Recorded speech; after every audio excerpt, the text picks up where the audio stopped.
Hola, mi nombre es Edith Gómez Valenzuela. Soy alumna del doctorado en el Sistema de Justicia Penal impartido por el Instituto Estatal de Ciencias Penales de Sinaloa. El tema a desarrollar es la evolución o parálisis del sistema penitenciario en México. Cualquier sociedad humana, independientemente del grado de civilización en que se encuentre, necesita de un orden, normas que regulen las conductas de los ciudadanos, la legalidad.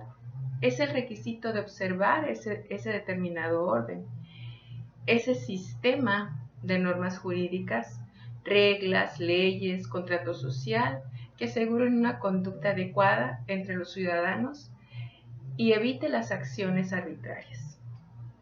La legalidad no siempre se fundó en la democracia, ya que en otros regímenes era establecida de otra forma, como en la Francia absolutista del siglo XVIII, en donde el soberano creaba las normas, leyes y reglamentos necesarios para ejercerlos de manera despótica, tal como se puede observar en el libro de Vigilar y Castigar de Michel Foucault, quien hace una revisión documental de dicho sistema en donde nos sitúa precisamente en el siglo XVIII, en una escena por demás dramática del antiguo París,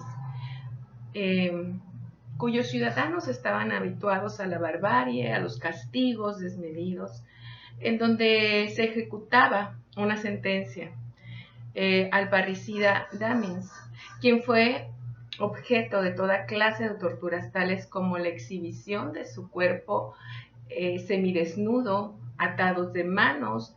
Era conducido por una carreta en la plaza de Grab, exhibiendo su pena, su delito, su pecado, al mismo tiempo que su condena, su castigo y el suplicio que esto implicaba.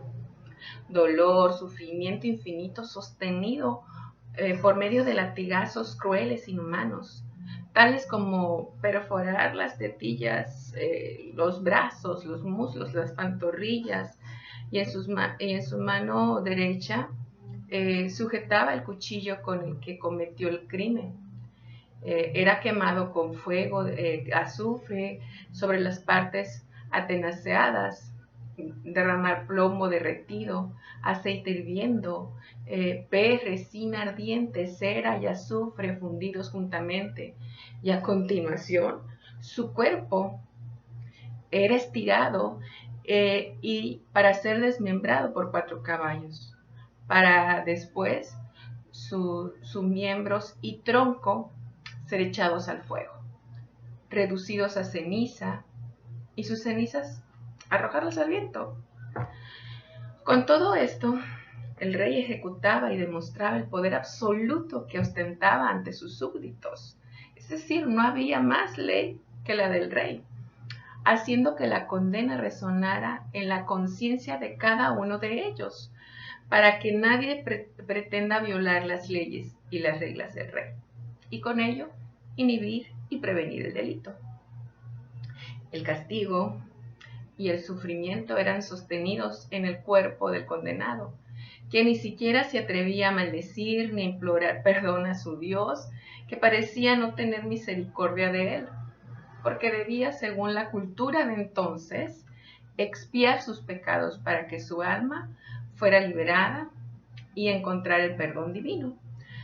Todos estos factores se conjugan para influenciar en la conciencia de los súbditos y crear una cultura de terror, con base en la tiranía del poder despótico, poder que era ejercido más que poseído.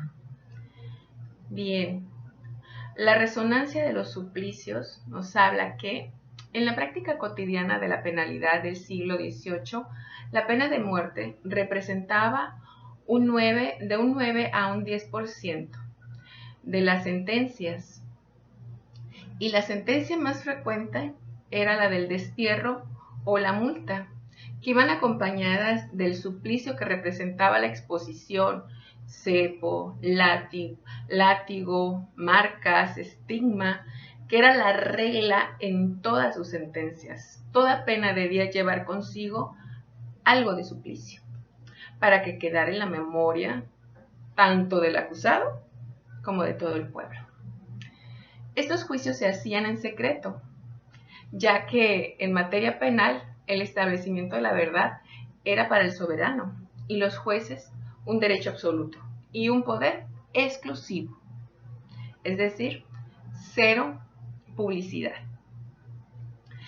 El suplicio judicial no era otra cosa que un ritual político, ceremonias por las cuales se manifestaba el poder del soberano, es decir, una función jurídico-política para demostrar la fuerza invencible del rey. Era un triunfo de la ley, la reactivación del poder que debía inscribirse profundamente en los corazones de los hombres y resonar en la memoria y en la vida cotidiana de todos los súbditos. Con el transcurso del tiempo surgen reformadores como Beccaria, Servan, Duparry, Lacretelle, Duport, Pastoret, Target, Bregasse, y sugieren cierta benignidad al aparato judicial, contraviniendo a aquellos que pensaban que se debía castigar con todo el rigor de la ley. En este ámbito se da una mezcla, en ocasiones de benignidad y en otras de crueldad y severidad en la aplicación de las leyes.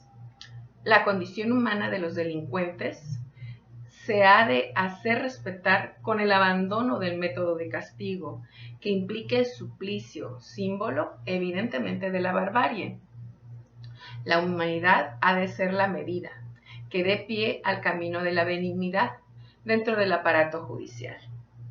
El verdadero objetivo de la reforma, desde sus formulaciones más generales, era establecer una nueva economía del poder de castigar, asegurar una mayor distribución de ese poder, es decir, desconcentrarlo. Con esta reforma del derecho criminal se buscaba regularizar y hacer más eficaz el poder de castigar. Dicha reforma fue preparada en cuanto a lo esencial por los reformadores y desde el interior por magistrados a partir de objetivos que le eran comunes y de los conflictos de poder que los oponían unos a otros. Fueron los juristas quienes en realidad delinearon los principios generales. Un poder de juzgar sobre el cual no habría de pesar el ejercicio inmediato del soberano. Un poder de juzgar liberado de la pretensión de legislar. Un poder de juzgar independientemente de las relaciones de propiedad y que no, teniendo otras funciones que la de juzgar, ejerciera plenamente su poder, es decir, hacer que el poder de juzgar no siguiera dependiendo de los privilegios múltiples y contradictorios de la soberanía, sino de efectos continuamente distribuidos de la fuerza pública. Es preciso sentar las bases del derecho criminal, del derecho de vigilar y castigar, de reprimir rigurosamente el ilegalismo, pero de una forma más humana, acorde a la evolución de la sociedad que atravesaba por una etapa de auge económico, por el surgimiento de una nueva forma de acumulación de capital, es decir, habían centenares de comerciantes, artesanos, entre otros, que traían consigo aparejadas nuevas formas de ilegalismo que atentaban contra la propiedad o bienes adquiridos con este desarrollo económico. Era necesario controlar y elaborar un código que contuviera todas esas prácticas ilícitas, definir las infracciones y los castigos, y para cada una de ellas, es decir, elaborar un contrato social en donde se supone que el ciudadano ha aceptado las leyes y sus respectivos castigos. Quien rompe el pacto se vuelve enemigo de la sociedad entera. Ante esto surge la necesidad de establecer una economía del poder de castigar. Prevenir justifica el derecho a castigar y se debía castigar lo suficiente para impedir la reaparición del delito. La técnica de los signos punitivos es para los reformadores un instrumento económico y eficaz para reducir el campo de los ilegalismos. La regla número 1 de la cantidad mínima señala que el castigo debe ser superior al beneficio del crimen. Se comete un crimen porque procura ventajas y se procura a la idea del crimen, la idea de una desventaja mayor, cesaría de ser deseable. La número 2 es la regla de la idealidad suficiente. El castigo se debe basar en la desventaja que se le presenta al criminal a la hora de hacer un crimen. No es el dolor físico del cuerpo. El castigo no tiene que emplear el cuerpo, sino la representación. El recuerdo de un dolor puede impedir la recaída. Lo que debe llevarse al máximo es la representación de la pena, no su realidad corporal. La 3 dice que es la regla de los efectos laterales, intensificación centrífuga de los efectos de la pena. Ejemplo de ella era la esclavitud, que representaba instantes prolongados por todo lo que le quedaba de vida, realmente más espantoso que la misma idea del suplicio, es decir, que la muerte. Habría entonces que elegir los medios que provocaran en el ánimo del pueblo la impresión más eficaz y la más duradera, y al mismo tiempo la menos cruel sobre el cuerpo del culpable. La 4 es la regla de la certidumbre absoluta. Es preciso que la acción criminal vaya asociada a la idea de un castigo determinado. Esto determina que las leyes sean claras y se publiquen, teniendo todo el mundo acceso a ellas. Estas deben ser inexorables y los ejecutores inflexibles. Regla de la verdad común. Inocente hasta que se demuestre lo contrario. El antiguo sistema de pruebas legales, basado en la tortura y en la confesión por la fuerza, la convertiría en semipruebas. Estas derivaban en semiverdades y semiculpables. Una presunción llevaba aparejada un grado de pena.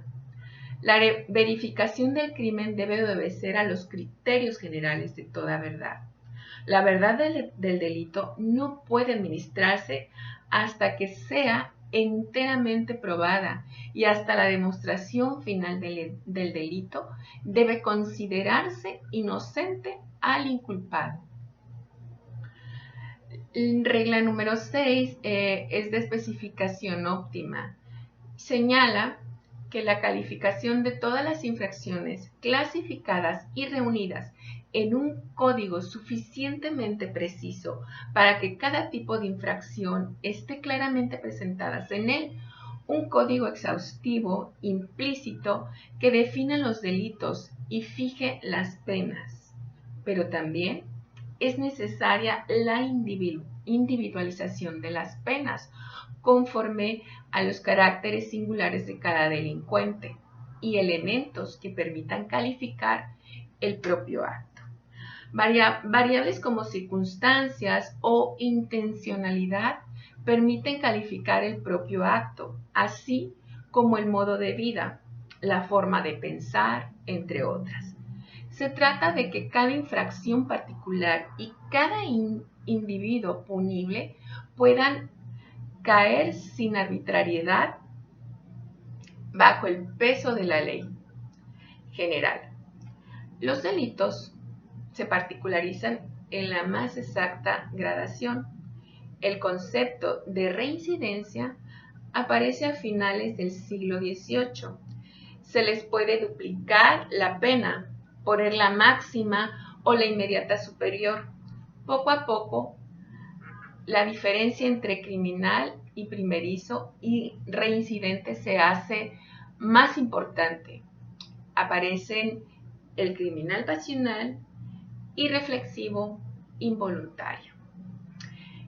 En fin, estas 6 reglas vienen a sentar las bases del derecho moderno, vinculado la reorganización del poder de castigar o sancionar por medio de la elaboración de un código penal, en donde se definen los delitos, la fijación de la economía de las penas, las reglas de procedimiento y la definición y delimitación del papel que deben desempeñar los magistrados para un ejercicio eficaz del derecho penal.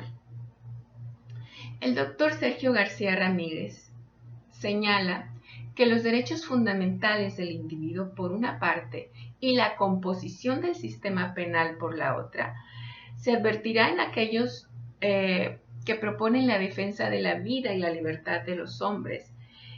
En su turno, el sistema penal, con todo el aparato que denominamos justicia penal, se dirige a preservar los bienes seleccionados en los derechos fundamentales y a resolver los que, como, con quién y hasta dónde puedan ser reducidos o cancelados. Al primer propósito sirven los tipos penales, las figuras delictivas y al segundo las consecuencias jurídicas del delito. Las sanciones, las penas y medidas. Por ello, y por más que eso, el sistema penal anuncia con gran eficacia el carácter autoritario o democrático de una sociedad política. La pena es un gran tema del derecho punitivo, obviamente, pero también lo es el de la filosofía, la política, la ética, la pedagogía, sociología, la psicología, la economía. Todas estas disciplinas se afanan sobre el castigo, una para definir su naturaleza, otra para fijar su congruencia con la moral dominante, algunas más para medir sus efectos, la última para conocer el costo de la pena en relación con el costo del delito y sacar de todo ello determinada conclusión aleccionadora. Pues bien, ahora hablemos de la prisión en México, lo que fue, lo que es y lo que esperamos que sea en un futuro. Los habitantes del virreinato estaban familiarizados con el espectáculo de las penas. Rivera Camba refiere que las ejecuciones de justicia se hacían con un aparato imponente, es decir, quien no recuerda la Santa Inquisición. A las 11 del día, los criminales eran sacados de la cárcel con los cómplices sentenciados a presenciar la ejecución. Eran precedidos y seguidos por guardias a pie y a caballo, oficiales de justicia y muchas personas. Los criminales iban montados sobre asnos y revestidos con trajes de lana blanca. Llevaban en la cabeza bonetes de la misma tela, todo cubierto con cruces rojas. Adherida a las monturas se levantaba una barra de fierro, a la cual iban atados por el cuello y en las piernas llevaban gruesas cadenas de fierro. Alcanzada la independencia, México heredó las prisiones que desocuparon los juzgadores. Calderón de la Barca, en su obra, señala que la vida en México, después de 2 años de residir en este país,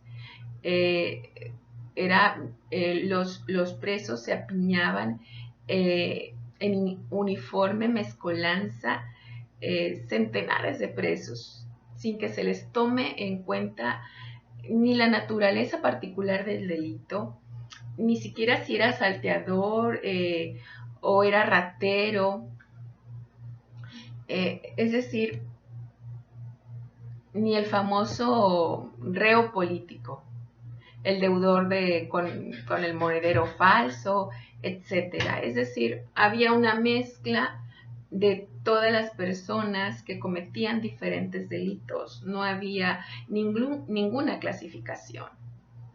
Ahora pasemos a la primera codificación penal en México. Se vio en Veracruz con los códigos del magistrado Fernando Corona en 1869.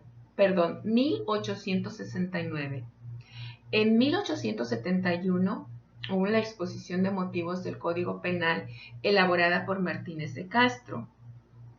En 1880 apareció el primer Código de Procedimientos Penales para el Distrito Federal, que sería relevado por otro ordenamiento de ese carácter en 1894.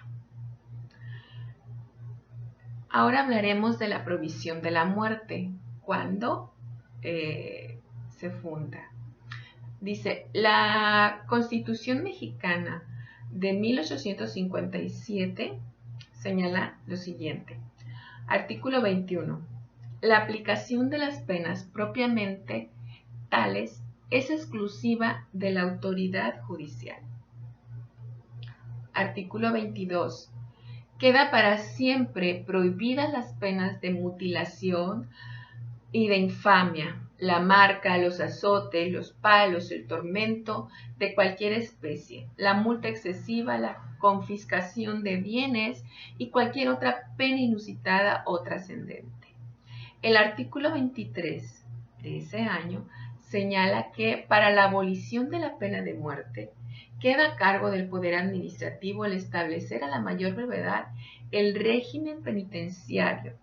Entre tanto, queda abolida para todos los delitos políticos y no podrá excederse a otros casos más que al traidor a la patria en guerra extranjera, al salteador de camino, al incendiario, al parricida, al homicida con alevosía, premeditación o ventaja, a los delitos graves del orden militar y a los de piratería que definiere la ley. En 1901, siendo presidente de la República el general Porfirio Díaz, se reforma el artículo 23 constitucional de la siguiente manera. Queda abolida la pena de muerte para los delitos políticos. En cuanto a los demás, solo podrá imponerse, y dice exactamente lo mismo que hace un momento comenté, ¿no?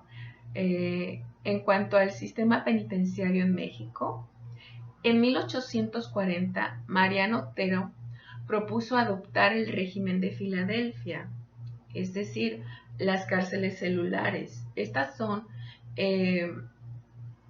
con celdas para una sola persona. A su desempeño se debió que Guadalajara ejerciera la primera penitenciaría del país. En 1877, el general Porfirio Díaz anunció a la nación que pronto se establecería el sistema penitenciario. Varios estados pusieron manos a la obra, por lo que además de la cárcel de Guadalajara, se agregaron otras grandes prisiones, tales como Salamanca, Mérida, Saltillo, Chihuahua y San Luis Potosí.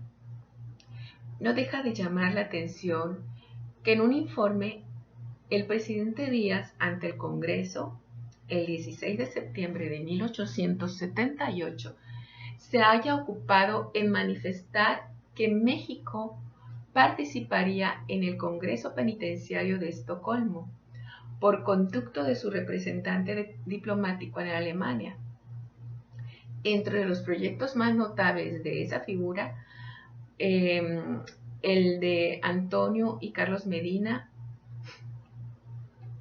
en 1891, Puebla inaugura la penitenciaría del lugar y en 1900 se inaugura la poderosa y en ese tiempo la más moderna prisión llamada Lecumberri. Algunos, tiempo después le pusieron el Palacio Negro.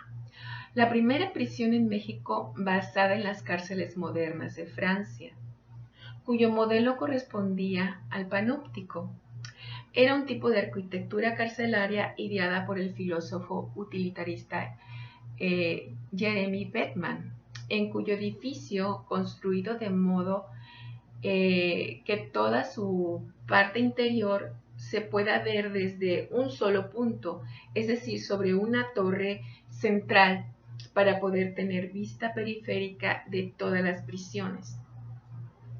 En Lecumberri se implementaría por primera vez un régimen completo, en donde se dejaba de lado la venganza o el castigo y procuraban la regeneración de los individuos para la sociedad, orientarlos hacia la corrección moral y que abarque todas las fases de la vida del hombre a quien la justicia había declarado delincuente. Es decir, aquí tenemos el primer asomo en la historia de México de lo que más adelante viene a ser la reinserción social.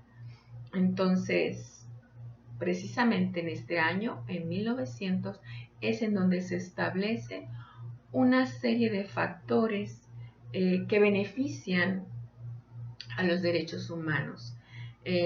Incluso a esas personas privadas de la libertad se les daba educación, algo de cultura, se les daban talleres, ¿no? Buscaban cambiar completamente el modelo que tenían en ese entonces por uno mucho más modernos. Como ya dije anteriormente, buscaban adoptar lo que en Francia se hacía, ¿no? Entonces, pues fue una visión muy aventajada. Aquí la desventaja es que con el tiempo esas cárceles que eran celulares se fueron llenando de presos, es decir, no hubo la visión de seguir creando espacios como este para evitar la sobrepoblación que prácticamente en todas las cárceles de México ha imperado desde siempre. Continuamos con la historia. En 1905, por decreto emitido por Porfirio Díaz, fue destinada a las Islas Marías a servir como colonia penitenciaria. En un tiempo fueron enviados allí los peores criminales, posteriormente los presos políticos. En 1939, por decreto de Lázaro Cárdenas, autoriza que los prisioneros llamados allí colonos pudieran convivir con sus familias y dio inicio a la selección de los reos que purgarían sentencias en el penal.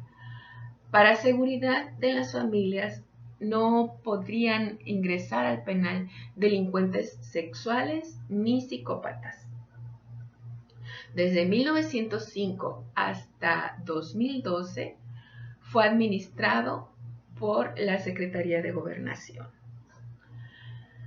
Después de un breve viaje por la historia, es momento de situarnos en la época actual. El artículo 18 de la Constitución mexicana señala lo siguiente: solo por delito que merezca pena privativa de libertad habrá lugar a prisión preventiva. El sitio de esta será distinto del que se destinare para la extinción de las penas y estarán completamente separados. El sistema penitenciario se organizará sobre la base del respeto a los derechos humanos, del trabajo, la capacitación para el mismo, la educación, la salud y el deporte, como medios para lograr la reinserción del sentenciado a la sociedad y procurar que no vuelva a delinquir, observando los beneficios que para él prevé la ley. Las mujeres compurgarán sus penas en lugares separados de los destinados a los hombres para tal efecto. Para este análisis nos apegaremos a lo que dice solamente estos dos primeros párrafos del artículo 18, ya que es extremadamente amplio. Ahora veremos, por su parte, la Ley Nacional de Ejecución Penal señala principios y derechos de las personas privadas de la libertad,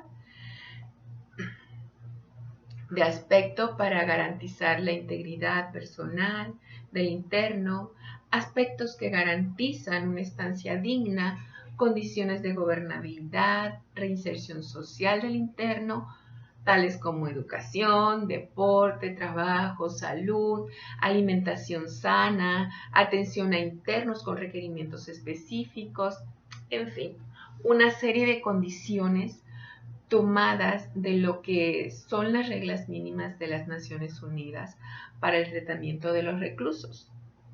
Es decir, es así como una especie de copia y pega de lo que dicen estas reglas mínimas. Sin embargo, ahorita les voy a decir lo que es la realidad. Pero veamos ahora una breve historia de las condiciones actuales y reales de las prisiones mexicanas. El Censo Nacional de Gobierno y Sistema de Seguridad Pública nos indica que en el año 2019 los gobiernos estatales a nivel nacional ejercieron un presupuesto de 1.850.329.955 pesos. El Estado de México tuvo un presupuesto de 250.711 millones de pesos. La Ciudad de México, 188.228 millones de pesos. Veracruz, 111.860 millones de pesos. Chiapas, que es un centro de prestación de servicios, es decir, es una penitenciaría privada, obtuvo 88.635 millones de pesos. Sonora, también como CPS, obtuvo 64.893 millones de pesos. Y Sinaloa, mi estado, tan solo obtuvo 58.537 millones de pesos. Al cierre del 2019 se reportaron 254 centros penitenciarios con una capacidad instalada de 186.543 espacios, es decir, camas útiles. Durante 2019 ingresaron 112.811 personas a los centros penitenciarios.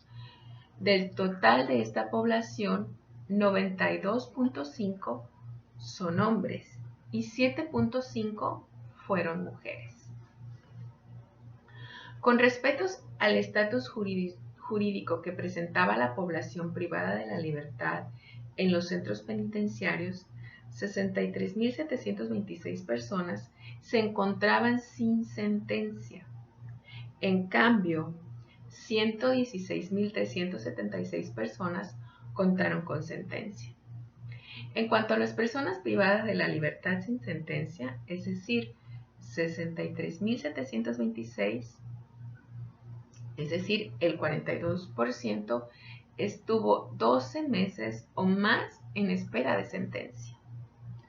Los delitos con mayor incidencia fueron robo, con 35.4%, homicidio con el 19%, violación 8.5%, secuestro 8.5%, delitos contra la salud 4.9%, delitos en materia de armas y explosivos 4.7%, lesiones 2.6%, delitos federales contra la salud 1.8%, extorsión 1.3% y privación de la libertad 1.3%.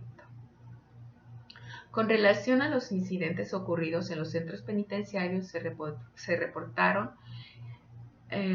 1915, es decir, riñas un 30.5%, agresiones a terceros 29.2%, evasión de presos 3.1%, intento de evasión 0.8%, motines 0.4% y otros el 36%.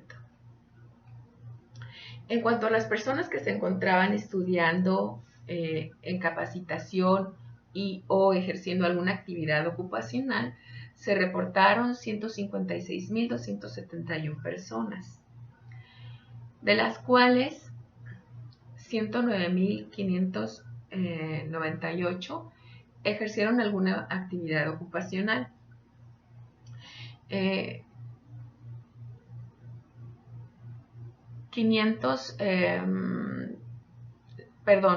58.447 estaban estudiando, 111.726 practicando algún deporte, 45.046 recibiendo alguna capacitación y 5.624 otra actividad. Finalmente, de este censo podemos añadir que en 2009 el censo reportó un total de 186.543 camas útiles para un total de 198.384 personas privadas de la libertad. Es decir, falta espacio digno, camas, para un aproximado de 11.841 personas privadas de la libertad. Y esto sin contar que cerraron varias prisiones en la actual administración federal. 5 ceferezos de las Islas Marías, Topo Chico, Nuevo León, el Centro Federal de Readaptación Social número 3 de Tamaulipas, Ceferezo número 2, que es el penal de Puente Grande, en Jalisco, el penal de Temascatepec, del Estado de México, el Ceferezo Femenil de Nayarit, el Ceferezo número 10 de Coahuila, el Ceferezo número 9 de Ciudad Juárez, Chihuahua, y últimamente el Ceferezo número 6 de Tabasco. Como vemos, no había suficiente capacidad de camas para tan solo la población que ingresó en el 2019, sin contar la que ya había antes, ¿no? Y con estos cierres de prisiones, el panorama se antoja adverso. Bien, durante 2019, los centros penitenciarios recibieron 118 recomendaciones por parte de algún organismo público de protección de derechos humanos. En el caso de Sinaloa, mi estado obtuvo 11 recomendaciones. Por otro lado, tenemos un diagnóstico nacional de supervisión penitenciaria, también del 2019, para cotejar los datos. Este diagnóstico nacional es de la Comisión Nacional de Derechos Humanos y fue realizado de febrero a principios de febrero y hasta finales de octubre del 2019. Este diagnóstico pone una calificación nacional a cerezos de 6.75. Es decir, una calificación muy baja. Ahorita vamos a ver el por qué. Bien, vamos a ver calificación y tendencia del 2019, los 4 primeros lugares y algunos de los últimos lugares por entidad federativa. Está en primer lugar Querétaro con una calificación de 8.22 y la tendencia es a la alza. Por su parte, Tlaxcala, con el segundo lugar, obtuvo una calificación de 8.07, igual con una tendencia a la alza. Tercer lugar, Coahuila, con una calificación de 8.03, con una tendencia a la alza. Por su parte, Guanajuato, en el cuarto lugar, obtiene una calificación de 8.01, con una tendencia hacia la baja. En el caso de Sinaloa, obtiene una calificación de 6.05 con una ligera tendencia a la alza. Por su parte, Veracruz obtiene el lugar número 30 con una calificación de 5.94 y también con una con una tendencia ligera hacia la alza. El último lugar de este grupo es para Tamaulipas, que ocupa el lugar número 32, con una calificación de 5.42, igual con una ligera tendencia hacia la alza. La calificación, vamos a ver ahora la calificación para Sinaloa en los periodos del 2011 al 2019, para que tengan una idea de cómo se ha comportado mi estado en este periodo. En 2011 obtuvo una calificación de 6.14, 2012 6.14 también, 2013 5.83, en 2014 5.28, en 2015 fue de 5.66, en 2016 de 5.88, en 2017 de 5.64, en 2018 5.62 y en 2019 6.05, como ya había mencionado anteriormente. Durante la supervisión se detectó que es importante prestar atención en los siguientes rubros. El primer rubro habla de aspectos que garantizan la integridad personal del interno, tales como deficiente separación entre hombres y mujeres, insuficiencia de programas para la prevención y atención de incidentes violentos y deficiencias en los servicios de salud. Repito, todo esto que estoy mencionando es lo que se encontró en este diagnóstico en todos los eferesos del país. En el rubro número 2 están los aspectos que garantizan una estancia digna. Ahí se encontraron con insuficiencia o inexistencia de instalaciones necesarias para el funcionamiento de los centros. Encontraron deficientes condiciones materiales de higiene de las instalaciones para alojar a las personas privadas de la libertad.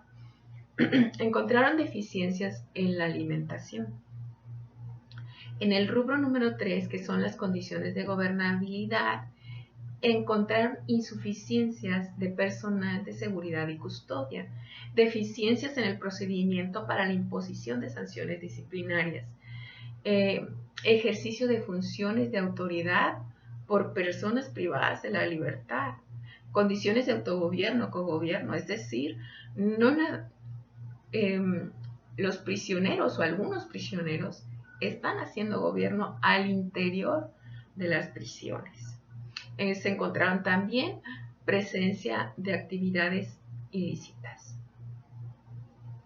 Y vamos, esto es en una revisión. Se supone que en las revisiones se trata de ocultar lo que realmente hay en la casa. Entonces, esto apenas es, digamos, una aproximación de lo que en realidad existe o pudiera existir en las prisiones mexicanas. El rubro número 4 nos habla de la reinserción social del interno.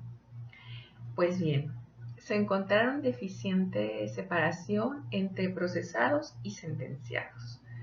Y ya sabemos, bueno, el artículo 18 habla muy clara de la Constitución mexicana, habla muy claramente que debe de existir esta separación. Insuficiencia o inexistencia de actividades laborales y de capacitación. Repito, esto lo dice el artículo 18 y la ley, en fin, una serie de documentos que evidentemente no están siendo llevados a la obra. También se encontraron insuficiencia o inexistencia de actividades educativas. Por su parte, el rubro número 5 habla de grupos de internos con requerimientos específicos. Ahí se encontraron con insuficiencia en los programas para la prevención de adicciones y desintoxicación voluntaria, deficiencia en la atención a mujeres y o personas menores de edad que viven con ellas. En el caso de Sinaloa, la calificación estatal es de 6.05, promediado entre los 4 cerezos que cada uno obtuvo la siguiente calificación. Hablo de los 4 cerezos de Sinaloa. El centro penitenciario de Aguaruto, ubicado en Culiacán, Sinaloa, obtuvo una calificación de 5.61. El centro penitenciario Goros 2, en Los Mochis, obtuvo la calificación de 6.17. El centro penitenciario El Castillo en Mazatlán obtuvo la calificación de 6.39. El centro penitenciario regional Évora obtuvo la calificación de 6.09. Ahora veamos los temas de importancia en Aguaruto, que obtuvo la más baja calificación de los 4 ceferezos de Sinaloa. Repito, Aguaruto obtuvo la calificación de 5.61. Bien, en el rubro número 1, que son los aspectos que garantizan la integridad personal del interno, se encontró hacinamiento, cosa extraña porque a pesar que señalan una capacidad de 3.445 espacios para hombres y 132 espacios, es decir, camas para mujeres, y solo cuentan con 2.100 hombres y 83 mujeres. Bastante contradictorio, ¿no creen? O sea, se supone que hay suficiente espacio y habla aquí muy claro de hacinamiento. También encontraron insuficiencia de programas para la prevención y atención de incidentes violentos. Falta de prevención de violaciones de derechos humanos y de atención en casos de detección. Insuficiencia de vías para la remisión de quejas de probables violaciones a los derechos humanos. Deficiencia en la atención a personas internas en condición de aislamiento. Bien, en el rubro número 2 nos habla de aspectos que garantizan una estancia digna y se encontraron deficientes condiciones materiales de higiene, de instalaciones para alojar a las personas privadas de la libertad. Inexistencia o deficientes condiciones materiales de higiene en la cocina y o comedores.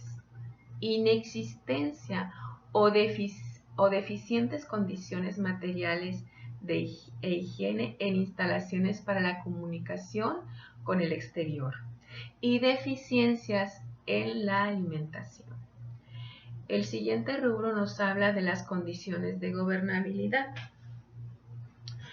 En él se encontraron insuficiencias de personal de seguridad y custodia, deficiencias en el procedimiento para la imposición de las sanciones disciplinarias, ejercicios de función de autoridad por parte de las personas privadas de la libertad, es decir, autogobierno o cogobierno.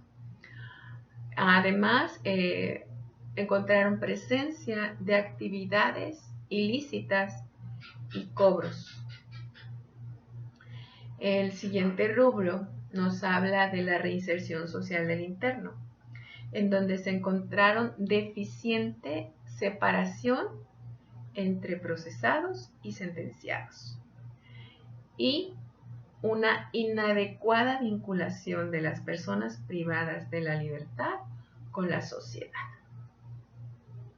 En relación a los cerezos federales de reinserción social, llamados ceferezos, existen 8 cárceles privadas nominadas, como ya lo decía hace un momento, Centros de Prestación de Servicios, por sus siglas CPS, con la siguiente calificación.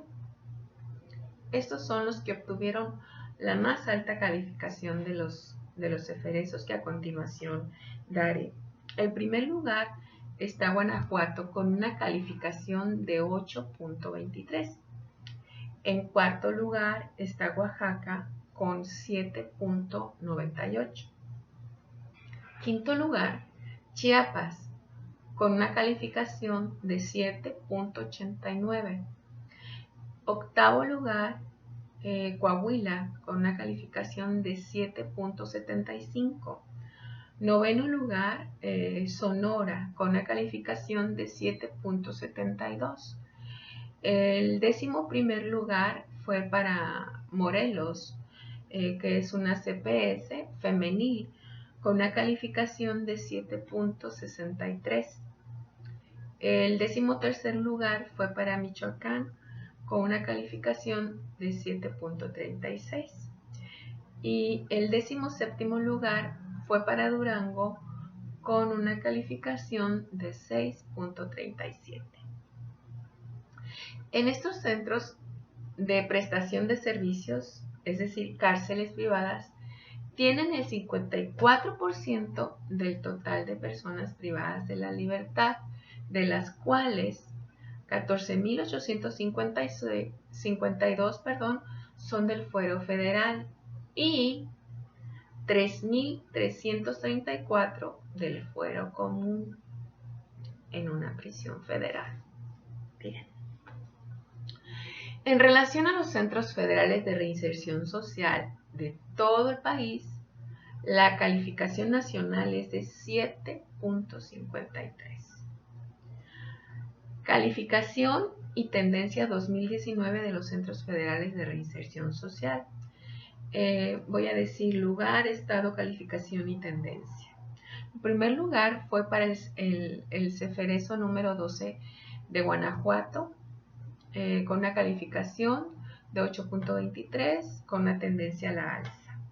El octavo lugar de Ceferezos fue para Sinaloa, es el número 8 con una calificación de 8.16 con una tendencia a la alza.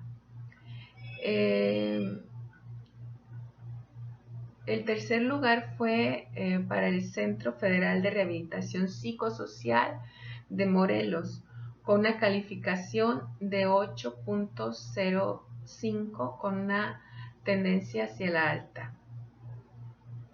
Y 17º es para el Ceferezo número 14 de Durango, con una calificación de 6.37 con una tendencia hacia la baja. Bien, hablaremos de irregularidades con mayor incidencia en los 17 centros federales de reinserción social. En cuanto a insuficiencia de personal y custodia, 16 de los 17 centros ceferezos presentaron esta situación, es decir, 16 ceferezos tuvieron insuficiencia de personal y custodia. 15 tuvieron deficiencias en los servicios de salud. 13 de los 17 existentes tuvieron insuficiencia o inexistencia de actividades laborales y de capacitación. 13 insuficiencia o inexistencia de actividades educativas y deportivas. 13 también obtuvieron insuficiencia o inexistencia en los programas para la prevención de adicciones y desintoxicación voluntaria. 13 con deficiencia en la atención a adultos mayores. 7 presentaron deficiente separación entre sentenciados y procesados. 3 presentaron deficiencias en el procedimiento para la imposición de las sanciones disciplinarias. Otras 3 presentaron inadecuada vinculación de las personas privadas de la libertad con la sociedad. Y por último, 3 más presentaron insuficiencia de programas para la prevención y atención de incidentes violentos. Como podemos observar, tanto en los centros de reinserción social como en los centros federales de reinserción social no cumplen con lo establecido en el artículo 18 constitucional, es decir, Hay insuficiencia de material de salud, de alimentos, de camas disponibles y peor aún, la gran mayoría reportó escaso o nulas actividades educativas para el trabajo, el deporte, por lo que considero que tenemos prisiones paralizadas, estancadas en el antiguo régimen que ya mencionábamos antes, que solo buscaban castigar. Considero que aquello de reinserción social tan solo está en la Constitución y en las leyes, pero no en la realidad. Veamos ahora los incidentes y quejas en los centros penitenciarios del país. Vamos a ver el tipo de incidente, los cerezos y los ceferezos. Bien, en homicidios hubo 40 incidentes en cerezos y solo uno en ceferezos. Bueno, solo como si fueran pocos, ¿no? Recordemos que el Estado es responsable de cada una de las personas privadas de la libertad. Y entonces aquí viene todo un tema. ¿Quién es responsable? Debe de ser sancionado en muchos aspectos. Pero bueno, vamos a continuar con las cifras que mencionaba. En suicidios, los cerezos tuvieron 60, los ceferezos ninguno. Riñas, en los cerezos hubo 482, en los ceferezos 124. Motines, solamente hubo uno en los ceferezos. Desórdenes, 123 en los cerezos y 2 en los ceferezos. Abusos, 196 en los cerezos, 0 en los ceferezos. De tal manera que tenemos un subtotal en los cerezos de 902 actividades de este tipo y 127 en los ceferezos.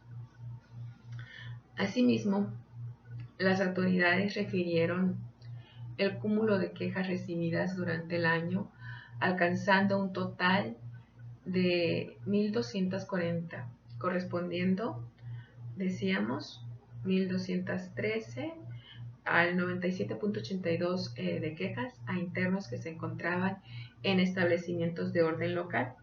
En cuanto a los centros federales, se registraron 27, el 2.18%. De los datos registrados se destaca que el tipo de incidente con mayor frecuencia corresponde a las riñas, hubo un total de 589.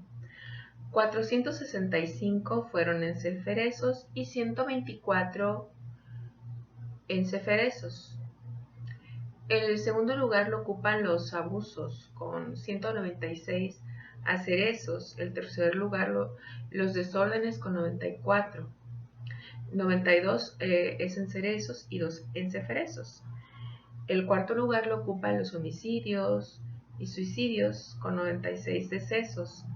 El quinto lugar lo ocupan los motines de un evento en cerezos.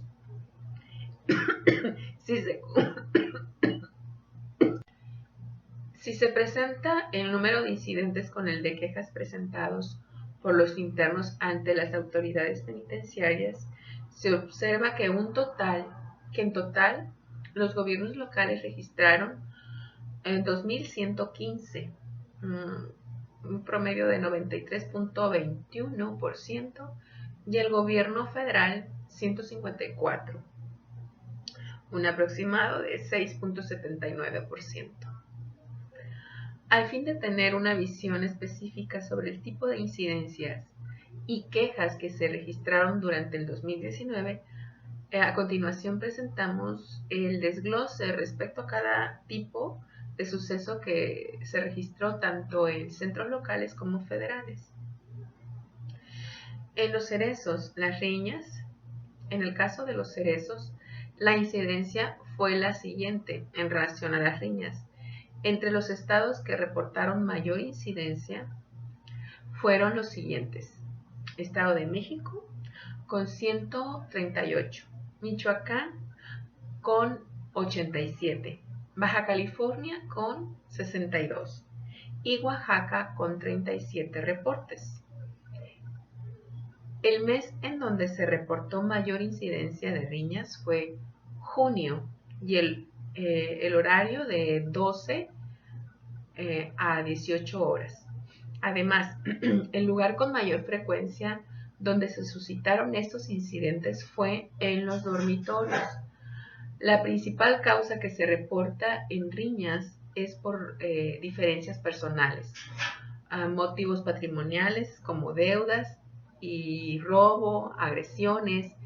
Generalmente no se utilizan objetos durante las riñas, mientras que en algunos casos se emplean objetos punzocortantes y en el menor de los casos objetos contundentes. En relación a los abusos, las entidades que reportaron más fueron la Ciudad de México con 185, Michoacán con 9, Yucatán 2 y se presentaron en el mes de abril. Se reportaron mayor incidencia de abusos. Significativamente, el horario en donde suceden con más frecuencia es entre las 6 y las 12 horas. El lugar donde suceden los hechos es en dormitorios. Los abusos con mayor frecuencia son cobros y extorsión. En el caso de desórdenes, donde se presentan mayor incidencia fue en Oaxaca, con 34, Nuevo León, con 25, Baja California, 18, Michoacán, 14, Sonora, 10 y Campeche, 7. El mes donde se reportó mayor incidencia de desórdenes es julio y el horario es de 12 a 18 horas, así como el lugar donde suceden los hechos con más frecuencia son los dormitorios. En relación a los suicidios, las entidades que reportaron más fueron el Estado de México con 9, Sonora 9, Ciudad de México 8, Chihuahua 5, Aguascalientes 4. Durante los meses de enero y agosto se reportaron mayor incidencia de suicidios. El horario con mayor frecuencia es entre las 12 y las 18 horas. El lugar donde suceden más frecuentemente es en los dormitorios. En el caso de homicidios, las entidades con mayor índice son Estado de México con 16, Sonora con 5, Chihuahua 4. El mes donde se reportó mayor incidencia de homicidios es en septiembre y el horario entre las 12 y las 18 horas. El lugar donde suceden los hechos con mayor frecuencia es en los dormitorios. En cuanto a motines, la entidad donde se registró fue de San Luis Potosí a las 16:45 horas. Las causas que originaron el motín son de reubicación y traslado. Ahora en los Eferesos, las riñas fueron el incidente con mayor número de reportes, fue con 299. Los centros con mayor incidencia fueron el Ceferezo número 13 de Oaxaca con 41, Ceferezo número 1, Estado de México con 34, Ceferezo número 4 de Nayarit con 34 y Ceferezo número 12 de Guanajuato con 32. El mes con mayor incidencia de reportes fue agosto, en el horario de 12 a 18 horas. El lugar donde con mayor frecuencia se suscitan los hechos es en diversas áreas, entre las que se destacan las áreas educativas, médicas, cocinas, comedores, talleres, visita íntima y familiar, y el motivo es por diferencias personales, agresiones y motivos patrimoniales.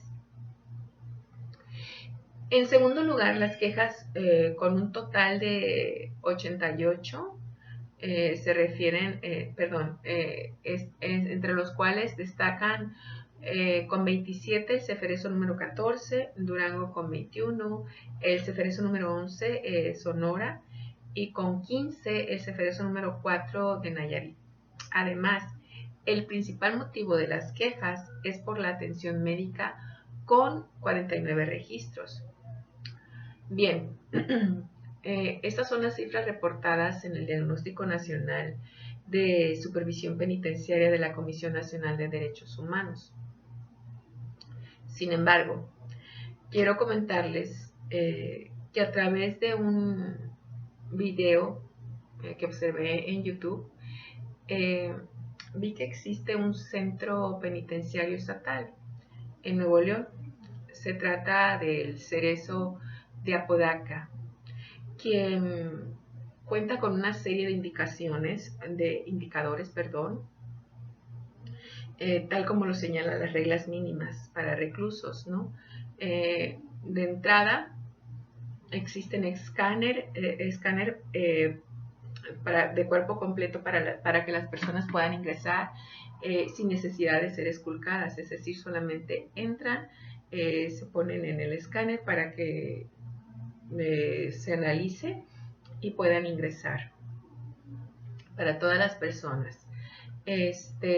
Las celdas son celulares, en algunos casos tienen 2 camas, cada habitación tiene un inodoro, un lavamanos y un ventilador, y las camas tienen colchones. Si bien es cierto, no son colchones gruesos, finalmente son habitaciones dignas, tal como lo señalan los lineamientos internacionales. Veo que es una cárcel que está a la vanguardia, y repito, esta penitenciaría entró, me parece que en el 2019, y es un ejemplo a seguir. Desafortunadamente, vemos que las cárceles se están cerrando y hay hacinamiento. Hay un grave problema entre lo que dice la Constitución y lo que pasa en realidad. Es decir, no hay una reinserción realmente social para preparar a las personas privadas de la libertad y que puedan salir a reinsertarse con la sociedad, con las familias. Considero, en desfortuna, que actualmente las cárceles preparan a criminales.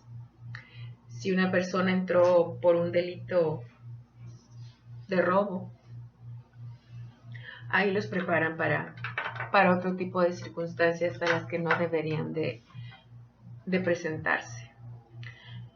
En suma, considero que hay mucho por hacer en este tema. Tenemos aquí las cifras que son oficiales y repito, cuando se sabe de visitas, hay un cambio de conductas, hay un cambio de actividades, de tal manera que estas cifras apenas son la punta del iceberg. Es decir, hace falta mucho trabajo. Tal vez con la inversión que decía inicialmente alcanzaría si fuera bien administrada. Considero que las personas privadas de la libertad tienen derecho a gozar de lo que dice nuestro artículo 18 constitucional. Sin embargo, la realidad es totalmente diferente. Agradezco su atención. Muchas gracias. Hasta la próxima.